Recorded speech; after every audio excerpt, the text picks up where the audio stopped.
Навистина сум многу среќен што твоја партија успеа во доволна мера да ги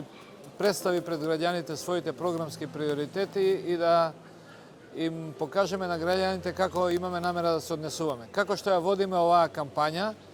со речиси никакви средства, без пари, така мислиме дека треба да се води и градот со домаќинско трошење на парите на граѓаните. Многу ни е жал од друга страна што големите партии потрошија во оваа кампања милиони евра, средства со кои што градот Скопје ќе можеше да реши многу горливи проблеми. Убеден сум дека со средствата кои што Шилегов, ВМРО ДПМН, Левица ги потрошија на овие избори,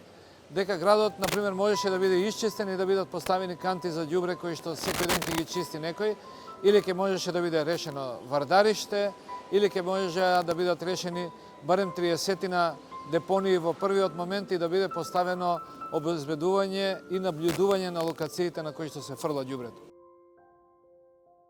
Ке се трудиме Скопје по оваа кампања да излезе по-добро, по-чисто и по-пријатно место за живење за граѓаните.